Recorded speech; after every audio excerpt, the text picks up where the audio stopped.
আজকে ৭৮টা পার্সেল ভাগে পেয়েছি। এখন 10টা বাজতে চললো, এখন একটা পার্সেল ডেলিভারি করতে আমি পারলাম না। ৭৮টা পার্সেল ডেলিভারি করতে যে কত ঘন্টা টাইম লাগবে মানে বোঝা দেয় আর কি। আর ৭৮টা পার্সেলের মধ্যে কতগুলো ডেলিভারি করতে পারবো আর কতগুলো পারবো না সেটাই বলবো। আর আজকে এতগুলো পার্সেলের মধ্যে কত টাকা ইনকাম হলো সেটাও তোমাদের বলবো। প্রথম পার্সেল ডেলিভারি করবো একজনের 3টে পার্সেল। আমার পরিচিত বাড়ি, ফোন করতে হবে ডাইরেক্ট বাড়ি চলে এসেছি আর কি। এই 3টে পার্সেল।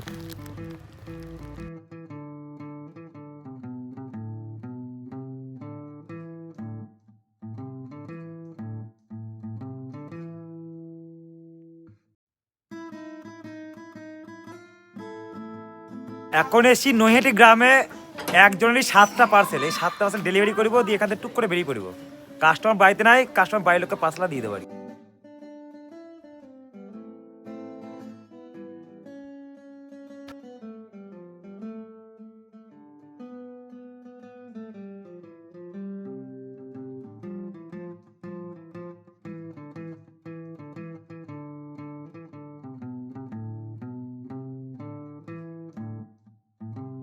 তিন ভাগের মধ্যে 2 ভাগ কাজ কমপ্লিট আর 1 ভাগ কাজ বাকি আছে।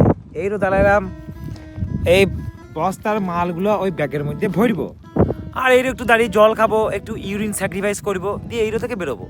আর 2 গ্রামের পার্সেল বাকি আছে, তাহলে এই কাজটা কমপ্লিট হবে। এবার দুপুর সময় না, মানে এই সময় মানে কাস্টমারকে পাওয়া দুষ্কর ব্যাপার। মানে ফোনে আর কেউ স্নান করতে গিয়েছে, ঠিক আছে, কেউ চান করতে গিয়েছে, কেউ খেতে গিয়েছে, ঠিক আছে, এটা তো ফোন কাছে থাকে না।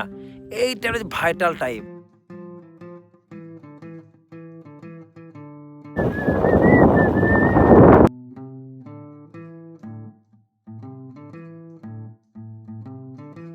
কাজ শেষের পথে এই 3টে পার্সেল বাকি আছে। মানে আজ যে সূর্যের আলো থাকতে থাকতে যে কাজ কমপ্লিট হয়ে যাবে আমি ভাবতে পারি নাই। মানে যেদিন ভাবি যে কাজে দেরি হবে সেদিন তাড়াতাড়ি হয়ে যাচ্ছে, আর যেদিন ভাবি যে তাড়াতাড়ি কাজ করে বাড়ি চলে যাবো সেদিন হয়ে যায় দেরি। মানে কি বলবো, আজকে 3টে পার্সেল আমার ক্যান্সেল হয়েছে 78টার মধ্যে। তারপর তোরা হিসাব করো, 75 ইন্টু 13.5 টাকা, ওই টাকাটা আজকে আমি ইনকাম করলাম। কাস্টমার পা দেখা যাচ্ছে, কাস্টমার চলে এসেছে ভাত পাত খেয়ে। এই 3টে দেবো, আজকে আমার কাজ শেষ।